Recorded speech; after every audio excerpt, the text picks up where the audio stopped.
Hey everyone, welcome to day 3 of the Sunflower Seams Daphne Sew Along. Today we are going to be creating and attaching our sleeves, which will be steps 16 through 24. For this tutorial, I will be using the short puff sleeve.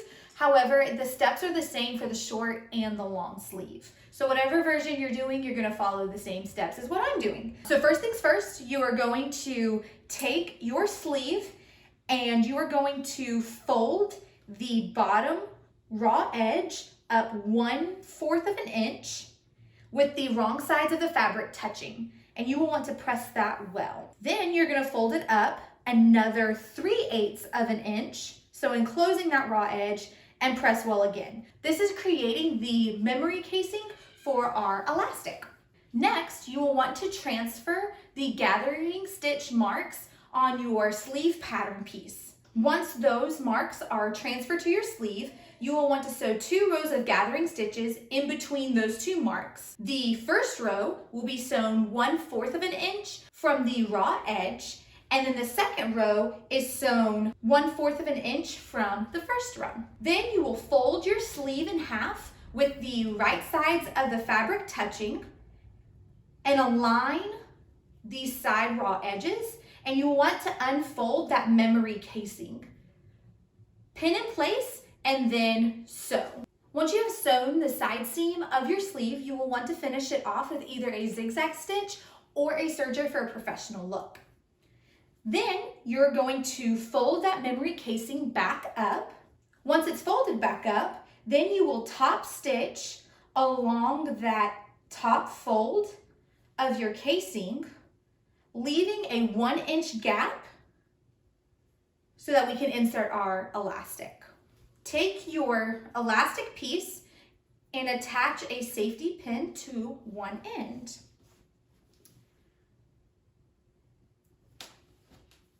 Next, you will want to secure the opposite end with a pin to your sleeve. That way we don't pull the elastic through all the way through and have to restart the threading process. So insert that safety pin into that 1-inch gap that we left open or left unsewn and feed it through. And you're going to continue feeding until you reach the opposite side of that unsewn gap.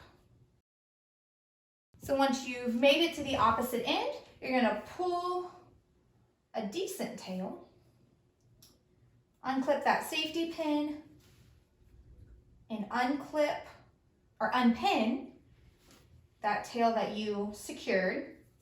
And I always like to just pull my sleeve all the way down so then I don't have to worry about my elastic shooting back through. And you're going to overlap your elastic and sew using a zigzag stitch. And you'll want to sew over it multiple times so that your elastic is secured and it's not going to break open inside the sleeve. And once your elastic ends are secure, you can pull your elastic and get it to tuck into that unsewn gap. And then you want to top stitch along that unsewn gap. So now that your elastic casing is made and it's completely sewn, you are going to fold your elastic towards the wrong side of the sleeve. So you're just folding it over one more time, almost like you're hemming it again, but obviously we're not. So once you have that folded over, you're going to want to tack your elastic casing down. So the first tack is going to go right at the side seam. So you will just sew from the top of the elastic casing to the bottom of the fold. And then you will repeat that 3 more times, evenly placing it around the sleeve. So what I like to do is tack it here.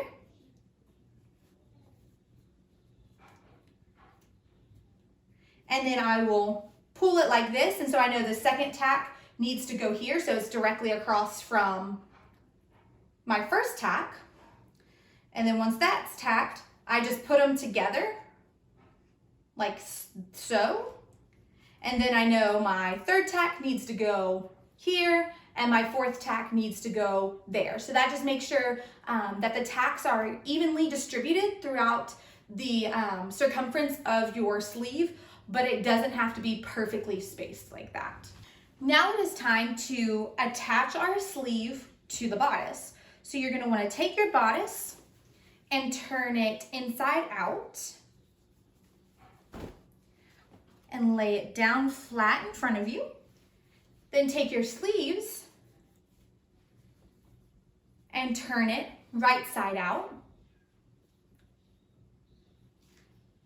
And you're going to insert your sleeve into one of the arm openings of your bodice, like this, and then align the side seam of the bodice with the side seam of your sleeve and place a pin. Next, you're going to align the curve of the ungathered part of your sleeve with the curve of the arm side and place a pin right before the gathers start. And then do it for the opposite side. So aligning the curve of the armhole with the sleeve until you reach the gathers and pin in place. Now you will want to pull your gathering stitches until the sleeve is the same circumference as your armhole. Now evenly distribute your gathers and pin if need be. Now just sew around the armhole and sleeve to attach it. You will want to finish your arm side and sleeve seam off with a zigzag stitch or a serger for a more professional look. And then you will want to repeat steps 16 through 24 for the second sleeve. And you have just completed day 3 of the Daphne Sew Along. We have day 4 and day 5 left of active sewing, and then day 6 will be dedicated solely to catching up. So if you're just now joining us, there's still plenty of time to get started. And then day 7 will be when we post our modeled or flat lay photos. Hope y'all have a good rest of your day.